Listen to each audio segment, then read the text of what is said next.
Hi everyone, thanks so much for joining me today. My name is Keely. I'm the owner here of Love Hope Adventure, where I blog about the marriage relationship, intimacy, and marriage, and how you can go deeper with your spouse.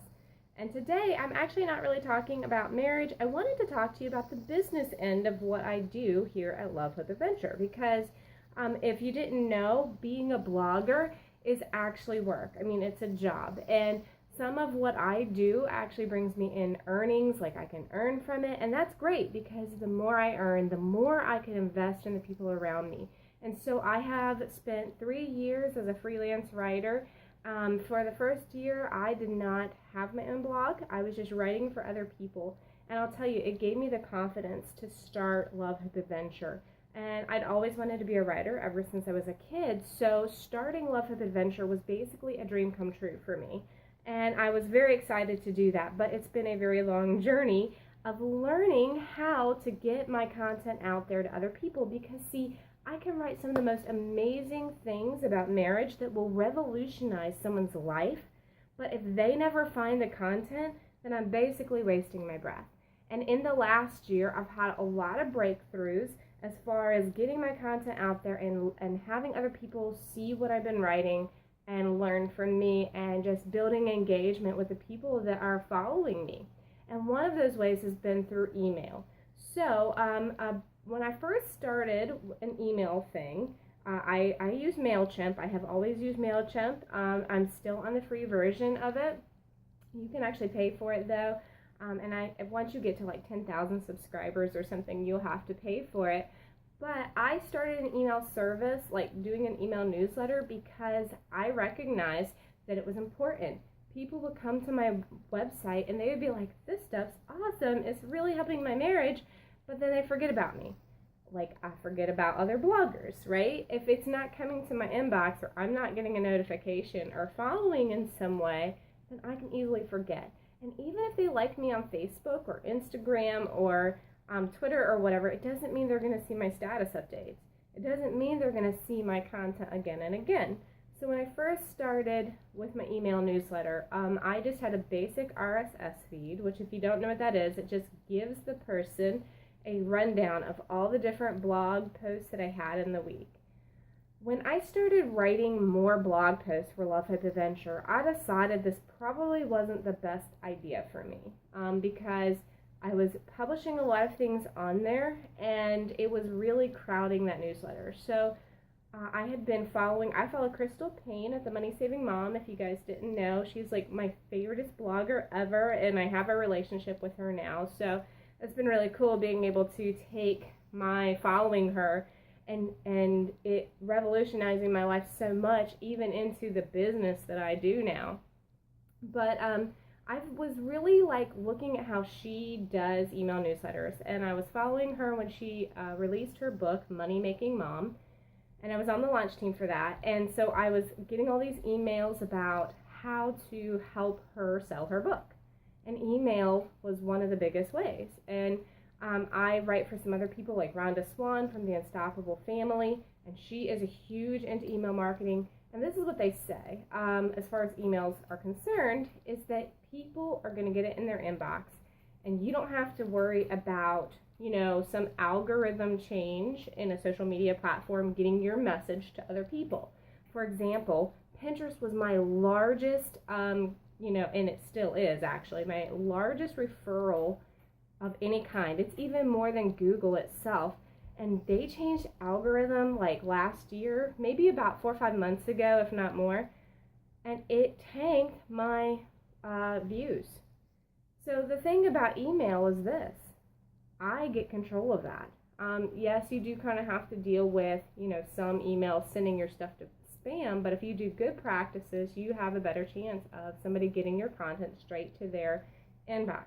So you want to make sure that you're really connecting with them, and you are taking the time to be personal. They know it. When you take the time to write an email out, like if you were writing to a friend, it means so much more to them. And that's what I have found. The people who are on my email newsletter list, which of course you can always sign up for my newsletter. I have two. I have general marriage, and then I have a spicy list. And I address marriage topics on one, and I address more sex-related topics on the other. lovehippadventure.com/newsletter is how you can get to that and sign up. But so what I have found is that I am able to address topics. I take it directly in the email, I send it to my list, and then I can ask them to respond to me. Hey, do you have questions about this? Is something going on in your life right now around this? And I have people who email me back because it's really easy. I've already initiated that email with them, and it makes it so simple and so easy for them to go, wow, you just talked about a topic that has been really difficult in my life, and I want to send you a message back. And so before, when I was just doing the RSS feed, I wasn't able to get the news to my list like I can with an email. And what I've found is that many people that are on my list, they don't, the majority of them don't click links that I put in the list. And there's going to be a percentage of them that do. They want to know what else I have been writing about or other things I'm going to direct them to. So a portion of the list is going to click those extra links, but there's a good number of people that will open the email and they're not leaving their email. It is just too difficult for them to go from their email to another web page. And so my goal is to provide value to people's lives. And I might only get that one interaction with them. Maybe they only click on one email newsletter that I send them in the course of a month because that topic seems really important to them. But if it's just, here's a roundup of my posts, it's not as engaging.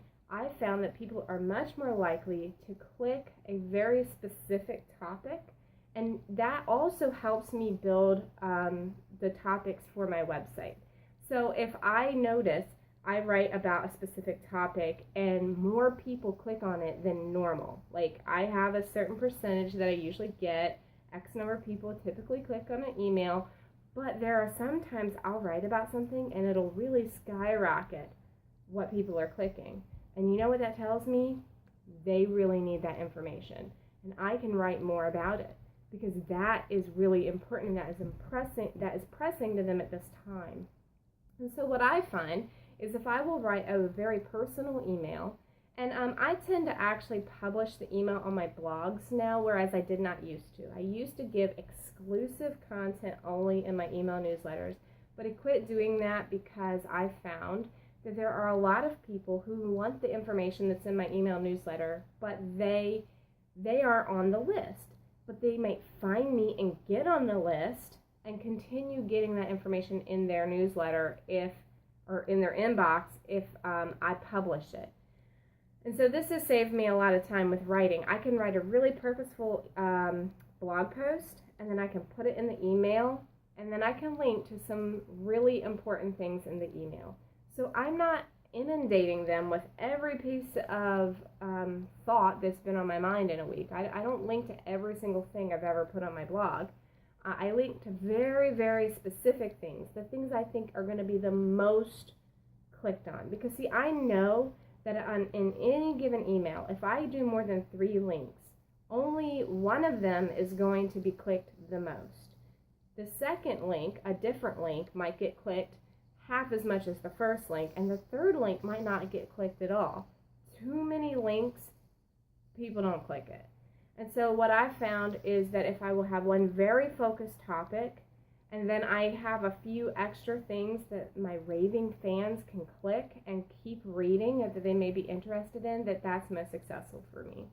As far as actual earnings, I found that my newsletter list, when I have invested in them and sent them these personal letters on a regular basis, and I am writing to them personally, I'm being open, I'm being real, I'm writing to them like they're my best friends, and they feel that I care about them.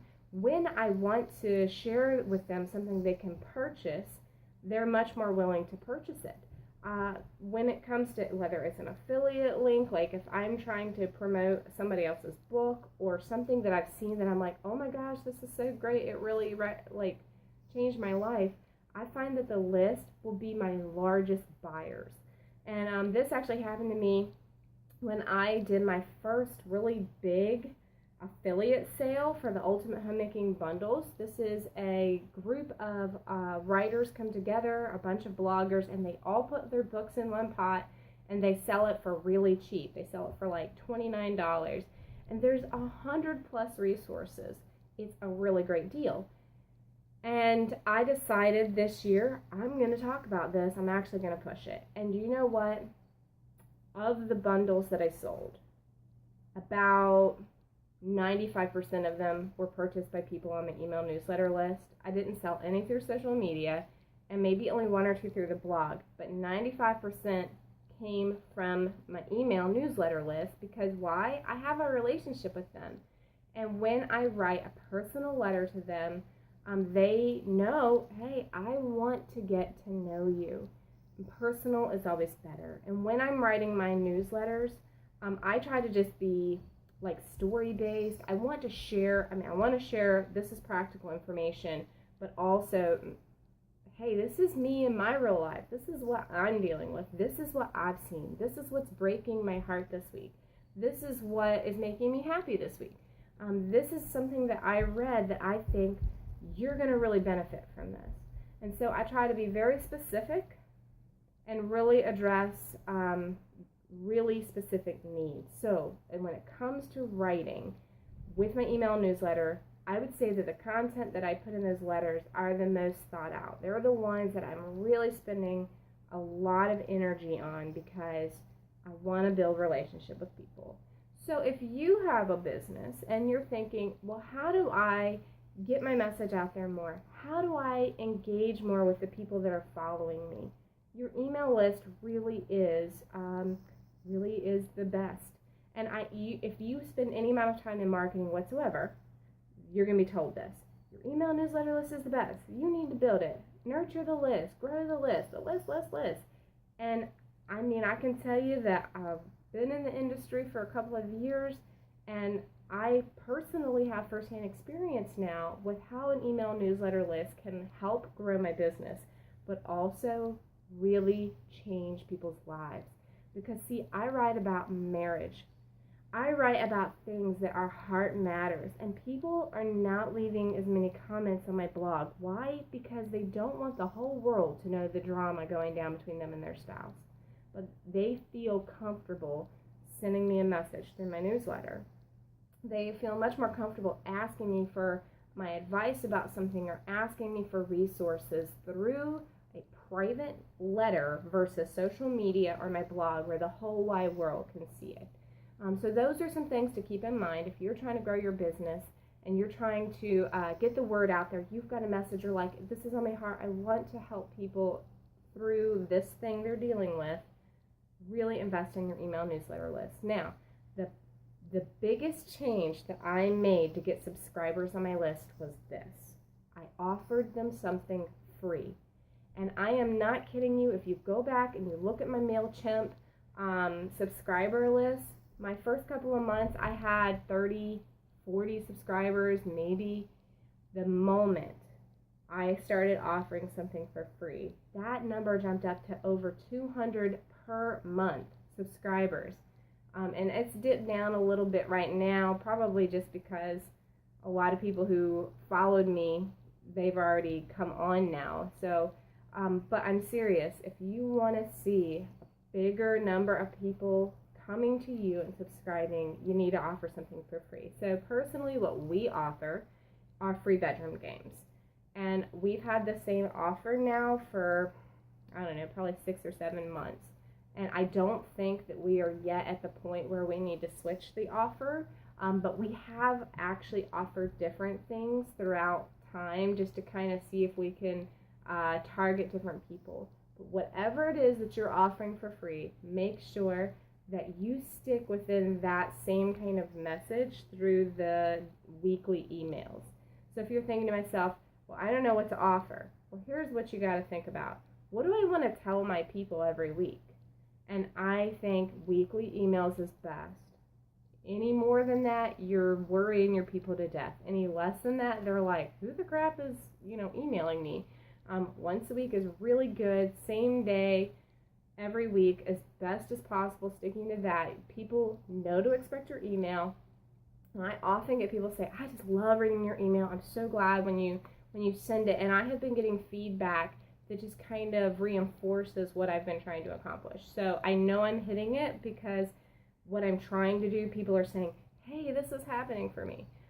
So what you got to do is think about, what is it that I want to talk about every single week. So for my marriage, like my general marriage list, I offer free conversation starters. And I say, hey, the next time you're on a date, take these conversation starters. It's going to help you have better communication, take a break with your spouse, whatever. I'm a huge advocate of conversation starters.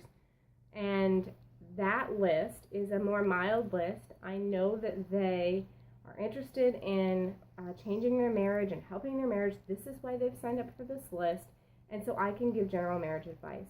But the list that I talk specifically about sex, and I'm going to address a lot more sex topics within the body of the newsletter, I offer free printable bedroom games. I do that very intentionally because anybody who's willing to sign up for a bedroom game knows what kind of content I'm going to send. They are going to be more okay with what I share and what I write. And even sometimes I write content, like I will write about something that's a little spicier than I think someone would even want in their email. And so for those posts, I put them on the blog and I link to them so that somebody has to actually make that decision to go and get it. So be really intentional with your email list. Whatever it is you want to offer for free, be really intentional about what it is you're offering. For example, Crystal Payne, like I said, she is somebody that I follow for a long time. She was getting a list together for Money Making Mom. This is a book that she wrote. It's for women. Like, it's geared towards women, but a man could read it, and it will help him come up with, business things. And so what she did to get that book out there, to get people buying the book, she actually offered like a 5-day or 5-week course or 5-day course or something that helped you maybe start your blog. So if you wanted to be a blogger or home-based business or something, she offered something for free to get people to sign up for it, and that she sent them through that free weekly course. And then when it was time for her to launch her book, do you know what she did? She already had people who she knew for sure wanted the book. They'd signed up for the freebie, and she had spent writing all of this really valuable information. I'm going to tell you something. I've learned so much from her, and she has just been giving it out for free. And I write for people in my industry that charge for this kind of information. So she was just like, I'm giving it for free. I'm going to give it all for free. And I personally was eating it up, and a lot of people were. And when it was time to sell her book, she had a whole group of people who were just like, yes, give me more valuable information because you are changing my life. And so that's how you have to approach email marketing. And I even sometimes, I really hate to even come on here and ever talk about marketing strategies behind what I do for this reason, because I don't want anybody to ever get turned off and go, well, Keely's just here doing Love Hope Adventure so she can sell me a bunch of garbage. No, I want your marriage to be revolutionized. But I know that the market is saturated. The internet is saturated with blogs and information. And I'm going to tell you, a lot of stuff in regards to sex and marriage is trash. And you don't need to look at it, and you don't need to read it. And that's the stuff that's coming to the top of search engines. That is the kind of stuff that people are getting. So do you know what? I want to dominate all of the garbage out there in the way of advice and get my stuff out there, because whether you're Christian or not, the advice I give is wholesome and it will help the marriage. It will. And so I am not at all going to sit here and say I don't work my butt off trying to get my content out there for people who need it, because I want marriages to change. And so, but I do want you to know that there is strategy behind the things I do so that my message gets out there and so that I can meet more people's needs. This is one of the ways that I do that. So if you're not on my email newsletter list and you'd like to be, lovehopeadventure.com/newsletter, and it will take you to that page where you can sign up. And if you ever have any questions for me, email me, Keely at lovehopeadventure.com. And I will talk with you guys soon.